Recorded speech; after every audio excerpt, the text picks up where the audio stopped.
thank you. Mohammed, what is the problem that is so bad that you feel that you need to hurt somebody? Stay here while I speak to Becca. Thank you. Okay, and your son's in year 6? He is, yes. And your son hasn't been here that long, has he? No, he hasn't. We're quite recent. Unfortunately, you've missed the deadline for choosing schools.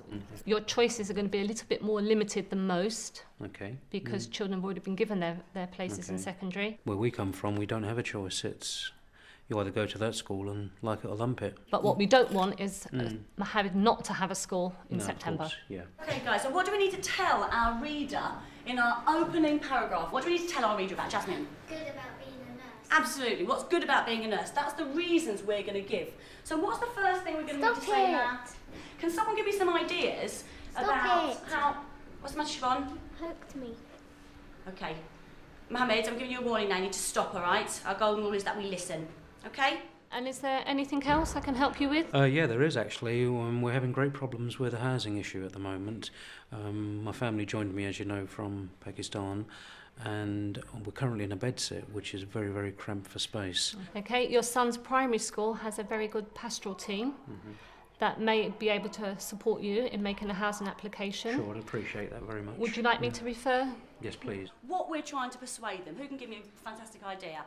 Fantastic. So I'm going to have a go. Are you... Bektash Mohammed.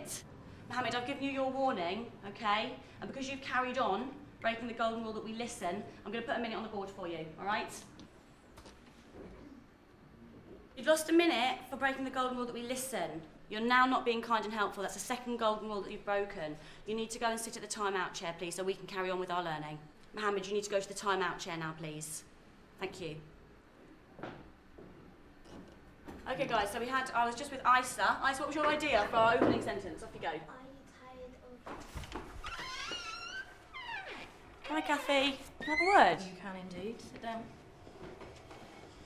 Okay, what do you want to see me about? Just Mohammed in my class. He's been in school for quite a few months now. He's really struggling with his learning, and it's beginning to have a really negative impact on his behaviour as well now. What about friendships within the class? He has made some friendships, but he doesn't tend to maintain them. You know, he'll be friends with one person for a while, but he won't be able to keep that friendship going. I think what we'll do then, Chloe, is I'll come into your class one day next week and I'll do an observation. We'll fill out the class teacher record of concern form, and then we'll get together and do an IEP and obviously set him some behaviour targets and some literacy targets and get his dad involved and get him to sign it off. Does that sound okay? Lovely. All right, great. Thank you very much, Kathy. There you go.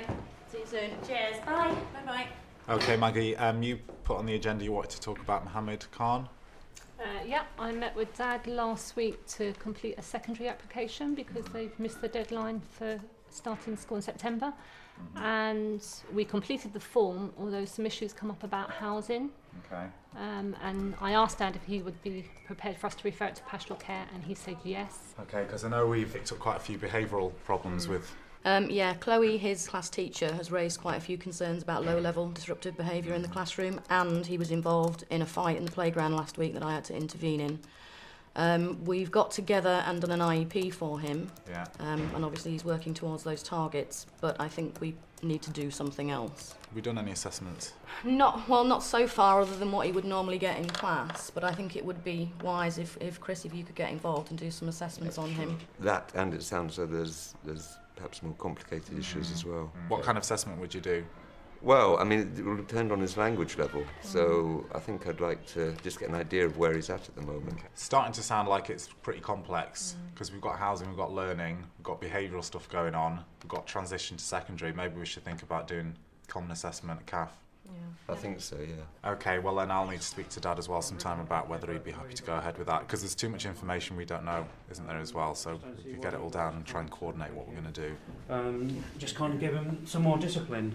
Back home he's used to far, far, far more discipline than you guys are giving him. Really, we felt that it's quite a complex situation with Mohammed, because obviously we've got the concerns about behaviour, which we think are probably linked to the learning difficulties that he's having at the minute. Because there are quite a lot of issues here and potentially going to be quite a lot of people involved in trying to support yourself and Mohammed and your family with some of these issues, we'd like to do what's called a common assessment. Have you heard of a CAF? No.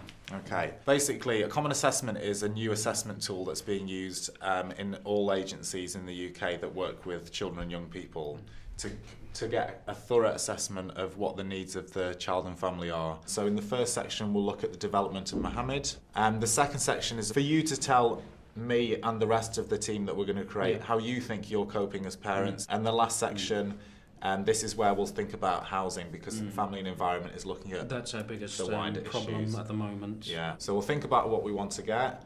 We'll think about what Mohammed needs in order to achieve those things. Yeah. And we'll decide what we're going to do and who's going to do it and when's it going to be done. How are you for time now? Have you got time to actually start putting some information onto the form? Yeah, I'm okay. So I've got a few minutes, yeah. Can you tell me what you enjoy most about school? Football. Oh, football. Yes, I like football. Now, Mohammed, what I'm going to do is I'm going to ask you to look at some words and some pictures, and I want you to tell me what you see. Sun. Yes, good. And you can see underneath 4 words. Can you tell me which of those words begins with the same sound as sun? This one. And what sound is that? Ah. Okay. Jaldi karo na. The purpose of the meeting will be to share the information we've already filled in on the common assessment, Okay. and then to see if there's any more information that we can put in or anything anyone else has got to add to that. And I want to remind you this is totally with your consent, so if you want to take anything out of that, or if you don't want somebody to put something in, you can you decide what goes on that form, yeah? Okay. Hi everyone. Do you want to take a seat? What I'm going to do is just take us through the 3 main areas, because I think if we can just sort of have a discussion about the things that we think are going well and the things we might have more concerns about, and then I'll kind of record it in the right boxes as we go along. Okay. How about speech and language and communication? So things like, I know he communicates in Urdu at home, doesn't he? I came with an Urdu interpreter and made an assessment of Mohammed a couple of weeks ago. Although he could chat away nicely to the interpreter, there were a couple of things when the assessment was going on that he found quite difficult. I know that you're trying to make him speak English at home, but if you focused on his Urdu, we can do the English bit in school, and I think you carry on speaking Urdu at home. Yeah, we'll try to do that. Okay. And anyone else got any other observations in terms of communication? On a one-to-one basis with me, although he did have the difficulties with his language, in terms of his interaction, it was appropriate. So let's stick with learning, since we've kind of started talking about that. In terms of his willingness to kind of explore and get involved and desire to learn, I guess, what's the feelings from the class teacher? Well, he's quite disruptive in the class. Right. Mainly low-level disruption. And he doesn't seem to engage. I mean, he engages in physical activities and stuff, things like PE, but in terms of anything else that goes on in the curriculum, he's not really very interested or motivated. Okay, so not particularly exploratory or... No, not really. Okay. I think we've got to encourage him that it's okay to make mistakes, because that's how you learn. And I think if he thinks I've got to get it all right, he's going to give up. And that might explain some of why he gets angry in class. In Pakistan, where he was teaching, both my wife tells me he was having some difficulties with the teachers there. They're much stricter over there. If you do get something wrong over there, you get a swift rap across the knuckles. So that's maybe why he's trying too hard. Parents and carers we're going to move on to next, and you've not indicated to me that you've got any concerns about his sort of general safety. He's adequately well fed, well nourished.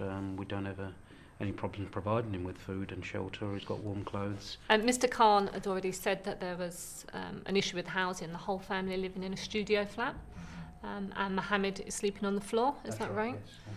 Yes. And again, once Mohammed goes to secondary school, he's going to be inundated with homework. And I'm just really concerned that there's going to actually be no place physically for him to be at home and do homework. And also some support for your wife. Maybe part of the community group would be good. Yeah, she's actually already started English lessons, which was why she's not present today. Well, that takes us quite nicely into the action plans. Perhaps if we think first of all about the outcomes, so what we want for Mohammed, and that will hopefully guide us to what we need to do. Well, the ideal outcome is that he could access the curriculum independently. Okay. And he can but I would say that the way to get there is to develop his expressive and his receptive language skills, which just means how he understands and how he talks. I think his need is to be able to communicate effectively with his peers. I'd like to encourage him to be part of any language groups that are going on in the school, and to have lots of opportunities to use speaking and listening in class. Okay, what are we actually going to put in place then to facilitate these opportunities to develop both his English and his Urdu language? There are enough indicators in that first language assessment to make me think that a speech therapist would be what he needs. Any others in relation to the learning, supporting his learning? Do we need to do anything in terms of his literacy? Do you have any books in Urdu at home? No, we don't have any books because, one, we don't have space. We've got some books in Urdu and English down there, so... So can I put that down as an action that you'll agree to do some reading with him at home? Absolutely. Yeah, great. Friendships. I think the outcome for the friendship thing is he needs to have at least one solid friendship within this primary before he moves on. I think maybe one of the strategies, maybe we can try again circle of friends to try and establish some friendships in particularly year 6. In his class, we'd try and set up a group of his classmates and do some activities with him so that the whole group benefits, so it doesn't feel as though the pressure's being put on Mohammed, but he's sort of developing friendships along the way. Chris, is the circle of friends something you'd be able to come involved with? I think it's important to start it as soon as possible, isn't it? So, I mean, hopefully we'll keep it going until the end of term, well, until the end of next term. Will the same support package be available in secondary school as it is here? Yeah. Do I have to make myself plain all over again, go through the whole rigmarole again? Yeah, the whole point of the common assessment is to stop that from happening. Okay. So what will happen is there'll be another team around the child meeting before he finishes time at primary school. Yeah. We will invite relevant person or people in from secondary school to join this team. I can assist and support you to go over to the secondary school, have a look around, meet key people in that year 7 group. You can meet the SEN, the special needs department. So you need to have a better knowledge of the processes and the people. That's your need. Yeah. And then the action is that you're going to do that. Paul, I think housing needs to come on there as an action. Yeah. I think we need to support the family with an application for housing. Yeah. Okay. The last thing we need to do is just very quickly agree when we're going to review this. I think it sounds like most of these things are going to take a little while to happen, but if we set a date that's towards the end of next term, we also need to decide who's going to be lead professional. Is there anyone particularly that you would prefer to have as your lead professional? Yeah, if it's okay with everybody, I'd prefer Maggie because we seem to have established a rapport over the last few meetings. Are you happy with that, Maggie? Be fine. Yeah. That's really it. Thank you very much, everybody. Thanks, everyone. Thanks. It's great. Okay, I'll...